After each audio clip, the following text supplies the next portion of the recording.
बघा, तुमच्याकडे काय नाहीये याची यादी करण्यापेक्षा स्वामींनी तुम्हाला काय काय दिले आहे याची यादी तुम्ही नक्की एक वेळेस करून बघा. तुमचे दुःख अर्ध्यावर येईल आणि सुख मात्र दुप्पट होईल. समाधानी वृत्तीने आनंदाने आपण वागू शकतो. हाच आनंद जर आपल्याला मिळवायचा असेल तर तो आपल्याला या स्वामींच्या सानिध्यात म्हणजे आपल्या सेवेमध्ये मिळतो. हाय हॅलो नमस्कार, मी गायत्री पाटील तुमच्या सर्वांचे अगदी मनापासून स्वागत करते आपल्या युट्यूब चॅनल. सकाळी सकाळी आज गुरुवार असल्यामुळे उंबरठ्याला लेपन करून घेतलेलं होतं.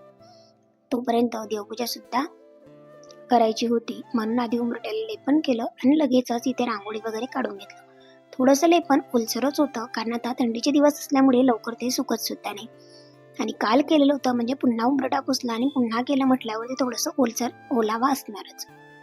छान असं उंबरठ्याला लेपन केलं तरी चालतं, पण तुम्हाला वेळ असेल तर त्यावर सुंदर अशी रांगोळी काढून हळदी कुंकू टाकायचं. कारण आपण कधीही रांगोळी पांढरी काढत नाही तर हळदी कुंकू टाकत असतो, कारण ते सौभाग्याचं प्रतीक असतं. म्हणून ते सुद्धा छान अशी रांगोळी काढून झाली आणि हळदी कुंकू टाकलं.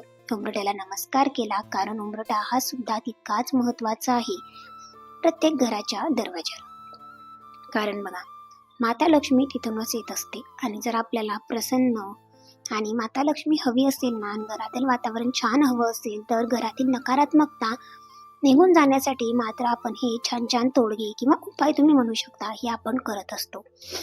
अगदी माता लक्ष्मीचं आपल्या घरामध्ये आगमन व्हावं आणि छान पद्धतीने मात्र तिचं वास्तव्य आपल्या घरामध्ये टिकून राहावं, तिने स्थिर स्वरूपात वास करायला हवा, यासाठी आपण छान छान गोष्टी काही ना काही करत असतो. सकाळी सकाळी देवपूजा झाली, त्याच्यानंतर लगेचच मी सगळीकडे गोमूत्र शिंपडून दिलं आणि दशांग धूप सुद्धा लावली. दशांग धूप लावली ना का छान वाटतं. अगरबत्ती तर मी नेहमी लावत असते, पण थोडी का होईना दशांग धूप लावते. जेव्हापासून माझ्याकडे आई कुलस्वामीने आले आहेत ना, तेव्हा सुद्धा मी छान असा गुरुवारी, मंगळवारी, शुक्रवारी अभिषेक करून घेत असते.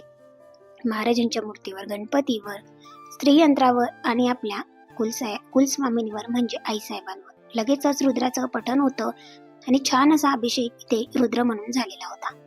नंतर आज घर वगैरे म्हणजे फरशी वगैरे पुसायची नव्हती, म्हणून थोडंसं एक काम वाचलेलं होतं. नाहीतर फरशी वगैरे क्लीन करायची असली म्हटल्यावर खूप सारा वेळ हा याच्यात जातो. लगेचच बघा, इथे छान अशा सेवा करायच्या होत्या, कारण स्वामीचरित्र मी आधीच लावलेलं आहे आणि गुरुवार होता म्हटल्या दोघी योग छान जोडून येतात, म्हणून दुपारी छान असं स्वामीचरित्र वाचून घेतलं. आणि संध्याकाळची देवपूजा सुद्धा असते आणि संध्याकाळ मात्र इथे होतेच. बघा, दररोज श्री स्वामीचरित्र वाचनाचे खूप जास्त महत्व खूप खोल आणि अनुभवांवर मात्र आधारलेले आहे. ही केवळ वाचनाची क्रिया नसून स्वामींच्या कृपेशी जोडलेली एक साधना आहे, भक्ती आहे, समाधान आहे. दररोज स्वामीचरित्र वाचल्याने मात्र काय काय लाभ होतात बघा. स्वामीचे संरक्षण कवच प्राप्त होते. दररोज श्रद्धेने स्वामीचरित्र वाचणाऱ्याला भक्ताभोवती अदृश्य पण प्रभावी संरक्षण कवच मात्र तयार होते. अपघात, अनिष्ट विचार, नकारात्मक शक्ती, वाईट संगत यापासून स्वामी मात्र स्वतः आपलं संरक्षण करत असतात. दिवसभर 24 तास स्वामींची कृपादृष्टी राहते, असे अनुभवी भक्त मात्र नेहमी आपल्याला सांगत असतात. मन स्थिर होते, भीती चिंता कमी होते. तर त्याच पद्धतीने आणि ह्या गोष्टी सुद्धा प्रत्येक मनुष्याच्या आयुष्यात खूप जास्त महत्वाच्या आहेत. बघा, 2 नंबरचा पॉइंट आहे, मन स्थिर होते, भीती चिंता कमी होते. स्वामी चरित्रातील प्रत्येक अध्याय मनाला धीर देतो. भविष्याची भीती कमी होते. नैराश्य, घबराहट, अस्वस्थता हळूहळू मात्र निघून जाते.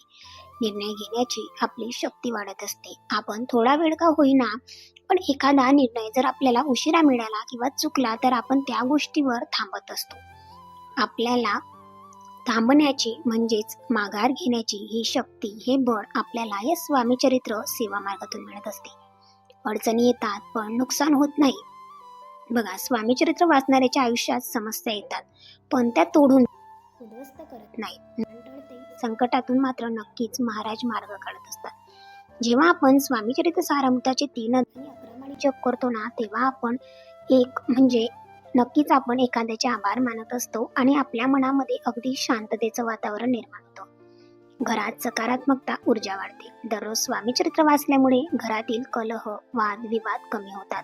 घरात शांतता, समाधान, प्रसन्नता नांदते. लहान मुलांवर नजरदोष, भीतीचे परिणाम मात्र होत नाही. आणि आपल्याला इकडे तिकडे जायची गरज पडत नाही. मुलांना सुद्धा छान अशा म्हणजे आपण वाईट गोष्टींपासून दूर ठेवू शकतो आणि चांगल्या सवयी मात्र निश्चितच मुलांना आपण लावू शकतो.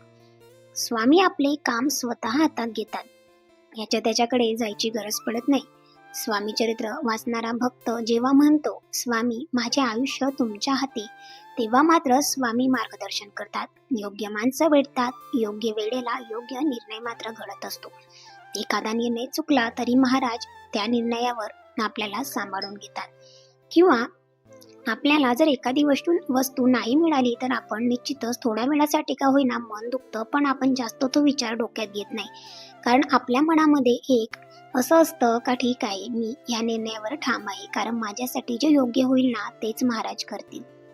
पापक्षालन व पुण्यसंचय होतं. स्वामी चरित्र हे केवळ ग्रंथ नाही, ते चैतन्यमय कवच आहे. नकळत झालेली पापे कमी होतात, पुण्य वाढते, पुढील जन्मासाठीची सद्गतीचा मार्ग आपला निश्चितच तयार होतो. दररोज नवीन नवीन मार्ग प्रश्न आपले सुटत असतात. दररोज कसे वाचावे? लहानपण प्रभावी उपाय. सकाळी किंवा रात्री एकच अध्याय वाचावा. वाचनाआधी एक वेळा श्री स्वामी समर्थ किंवा श्री स्वामी समर्थ माझे वाचन स्वीकारा, महाराज मी तुमच्या चरणाशी आहे. बघा, दररोज श्री स्वामी समर्थ सारामृताचे 3 अध्याय वाचायचे क्रमश. पुढच्या दिवशी त्याच्या पुढचे 3 वाचायचे. याप्रमाणे आणि 11 माळी श्री स्वामी समर्थ मंत्राचा तुम्हाला जप करायचा आहे. श्री स्वामी समर्थ, श्री स्वामी समर्थ, याच पद्धतीने. बघा, हे काही सुंदर जे दिवे लावते आहेत ना, तो मोठा दिवा जो आहे ना, तो छान असा मी आता डीमार्ट वरून घेतलेला आहे. कारण देवघराजवळ तो तिकडचा दिवा मला खूप छोटा होत होता, म्हणून म्हटलं छान असा दिवा घेऊया. दिवाळीतच घ्यायचा होता, पण दिवाळीमध्ये अवेलेबल नव्हता डीमार्टला, म्हणून आत्ता आणला. बघा, वाचनानंतर क्षणभर डोळे बंद करून स्वामींचे स्मरण करावे. नंतर नक्कीच महाराज आपल्या पाठीशी उभा आहे. आणि महाराज असल्यावर, आपले गुरु असल्यावर कसली भिंता, कसली चिंता आणि कसली भीती कसलीच नाही. कोणीही येऊ द्या पुढे, काहीही होणार नाही. अजिबात घाबरायचं नाही. सुंदर अशी संध्याकाळी देवपूजा झाली. लगेचच 2 अगरबत्त्या सुद्धा लावल्या आणि दशांग धूप लावली. ही मी आपल्या दिंडोरी प्रणित म्हणजे आपल्या केंद्रातूनच घेतलेली आहे.